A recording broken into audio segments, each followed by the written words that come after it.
What's going on, guys? TechKid91 here, coming at you with yet another video. This one centered on some thoughts of my current system and what I plan on upgrading to in the near future. I was going to take a different approach to this video, but I decided that it really wasn't the best thing to do right now, since my background is all sorts of jacked up. If you can't tell right now, that is a fridge. I'm not necessarily in college at the moment.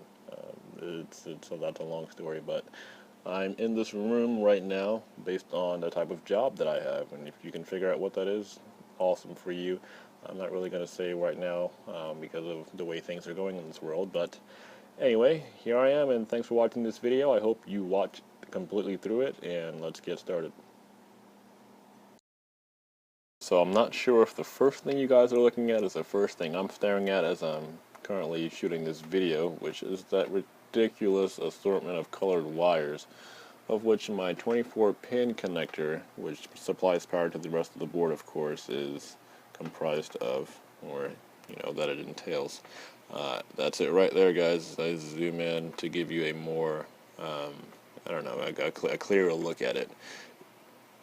It's almost like I threw a bag of Skittles in there overnight and somehow it decided to culture itself into wires, and when I woke up in the morning, that's where it was. So that's going to have to go. It's not the fault of OCZ, however, which is the power supply that I'm using right now. It's been an amazing power supply for me throughout the years. It's touched maybe 3 boards now, so it's been with me for about 3 computer builds, which have spanned maybe, let's see here, a good year and a half. This is about the 3rd one I've built in, I don't even think it was a year and a half. I mean, 2 years. 2 years to be safe. So there it is. Going to be replacing that, most likely first, with some custom sleeved cables if I don't just ditch this power supply altogether and still get custom sleeved cables from Mainframe Custom, which is the old Lucro Zero, if I'm not mistaken. And if for some reason I am, please let me know in the comment section below so that I can refrain from making that mistake again in the future. And thank you guys so much for watching this video. Appreciate that a lot. But anyways, that's it right now. My cable management situation right now needs to be spruced up a bit, and as I said, that's really just going to require a new power supply or some better cables here that are longer so that I can route them properly in the back of behind my motherboard here. So let's kind of go and trace it and show you exactly what is responsible for that Skittles stuff there. That is this guy's fault. It's the Antec Varus Elite system. It's not a bad system at all. I love it. It's a crazy cool control panel, and this is a smaller one out of the 2. I don't even think they make them anymore. They probably EOL'd the both of them about 2 years ago, and if they didn't, that's cool. Y'all should go pick one up.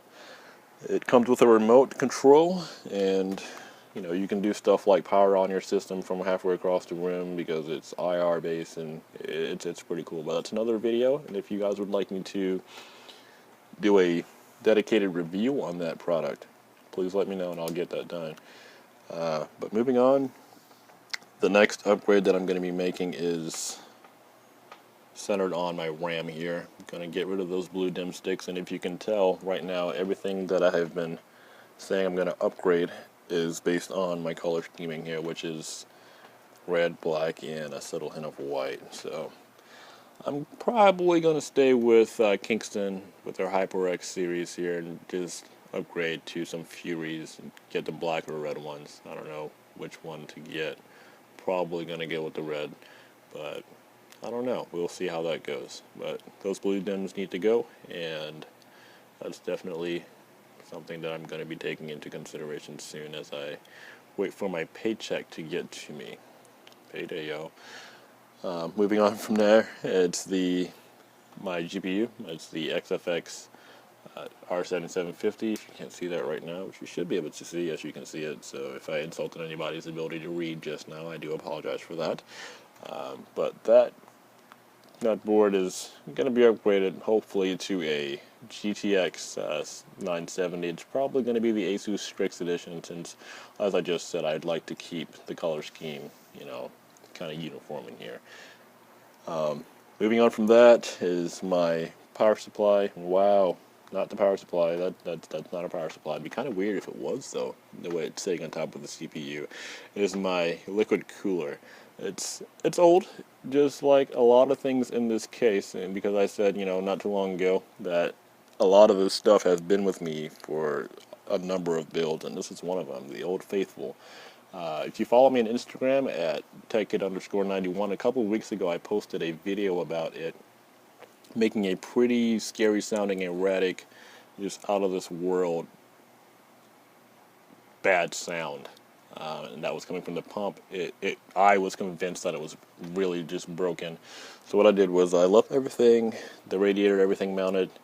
I just dropped the pump for a couple of days, put my air cooler back on there. I had really no intentions of putting it back on, the chip, since I thought it broke.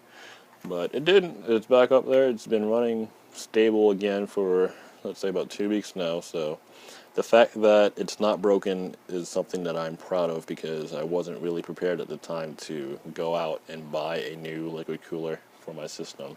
Just didn't have the money. And now I kind of do. I'm looking at upgrading to the Corsair H110i GT, which is a 280 millimeter radiator setup, which encompasses the utilization of course, 200 to 140 millimeter fans. So I'm going to get that in there, and from then on, guys, everything else in here is pretty solid.